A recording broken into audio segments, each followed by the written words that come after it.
Hi everyone, welcome to my new blog video.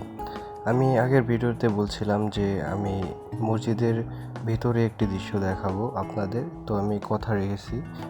নতুন একটি video আমি করছি এবং সেটি আপনাদের মাঝে উপস্থাপন করছি। এটি আমি মসজিদ থেকে বের হওয়ার পরে এটা আর কি বাহিরের দৃশ্য, মানে তাদের ঘর বাড়ি যেই গাড়ি মানে যেগুলোই হোক অনেক সুন্দর, ভিতরে আরও অনেক সুন্দর। উপরে বেশি একটা ডিজাইন নেই, যেরকম আমাদের দেখা যায় বাংলাদেশে উপরে তারা বাহির দিয়ে অনেক ডিজাইন করে, কিন্তু ভিতরে সেরকম সুন্দর না। কিন্তু এখান সৌদি আরবের মানুষ বাহিরে মানে সিম্পলভাবে করে, কিন্তু ভিতরে অনেক সুন্দর। আমি ভিডিওটি আর কি অন্য কোয়ালিটিভাবে করছি, তো দেখতে আপনাদের সুবিধা বা অসুবিধাও হতে পারে, আমি সঠিক বলতে পারবো না, সেটা আপনারা কমেন্টে জানাবেন।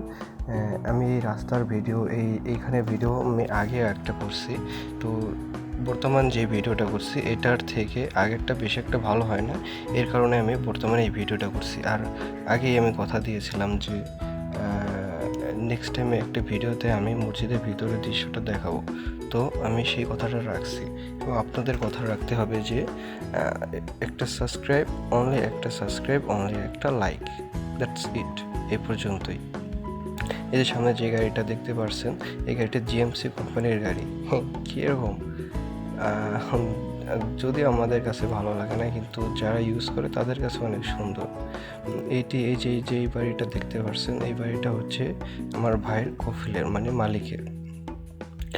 মানে বাহিরে এতটা সুন্দর না, ভিতরে যদি আমি কখনো ভিডিও করতে পারি তো আমি আপনাদের দেখাবো ভিতরের দৃশ্যটা, যে সৌদি আরবের বাহিরের থেকে ভিতরে আমি মুখে বলি নাকি কাজেই আর কি কতটা সুন্দর হয়। এই যে মালিকের 3-4টা গাড়ি আছে, করোলার একটা, বিএমডাব্লিউর একটা, জিএমসির একটা, মার্সিডিসের আর একটা। মার্সিডিসের নাই, কারণ সে বাসায় নাই। এই বিএমডাব্লিউ দিয়ে সে বিয়ে করছিল, এর কারণে এই বিএমডাব্লিউ কেউ ধরে না এবং সেও ধরে না, এটা এরকমই মাঝে মাঝে চালায়। আর এটা জিএমসি, এটা দিয়ে তার ছেলে মেয়েদের মসজিদ মাদ্রাসায় দিয়ে এসে নিয়ে আসে, এইটাই কাজ ভাইয়া। তো এই 3টায় গাড়ি, আর একটা সামনে আর একটা মার্সিডিস রাখা থাকে। এভরিওয়ান, আজকে এই পর্যন্তই। জানি ভিডিওটা অনেক সুন্দর হয়নি, কিন্তু আমি নেক্সট টাইম চেষ্টা করবো আরও সুন্দর করে।